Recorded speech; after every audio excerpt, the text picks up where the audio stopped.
បងខ្ញុំសុំមួយ3នឹងមិនអត់ចង់បាន iPhone 17 Pro Max ដំបងពេលទទួលទូរស័ព្ទគិតថាបោក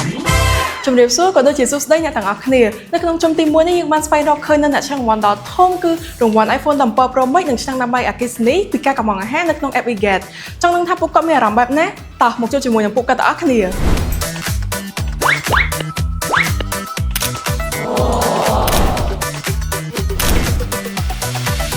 សួស្តី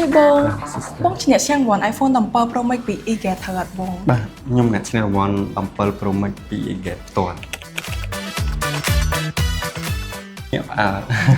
សប្បាយចិត្តគាត់ឃើញភ្លាមបាទអ្នក17អត់ដឹងខ្លួនតាមពិតទៅខ្ញុំគ្រាន់តែ order ម្ហូបអាហារនិង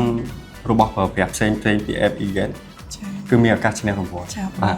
លយបងអាសាបងពាក់ outfit ជាងមកពណ៌ទឹកក្រូចហើយសំខាន់បងឈ្នះរង្វាន់ iPhone 17 Pro Max ហ្នឹងគឺពណ៌ទឹកក្រូចទៀតហើយត្រូវជាមួយនឹង logo ក្រុមហ៊ុនរបស់ពួកខ្ញុំទៀតបងបងជាទូទៅបងកំងអាហារនៅក្នុង app WeGet បងចូលចិត្តកំងអីគេជាងគេដែរក្នុង app WeGet ដែរបងទូទៅគឺកំងច្រើនប៉ុន្តែបើខ្ញុំកំងញឹកញាប់គឺអាហារអូខេបងជាចុងក្រោយបងមានពាក្យពេចន៍អីចង់ផ្ដាំទៅខាងក្រុមហ៊ុន WeGet ដែរអត់បងបាទខ្ញុំសូមអរគុណដល់ក្រុមហ៊ុន WeGet ដែលបានធ្វើកម្មវិធីចាប់រង្វាន់ឲ្យពួកខ្ញុំមានឱកាសឈ្នះរង្វាន់ iPhone 17 Pro Max អូខេអរគុណបងបាទអរគុណ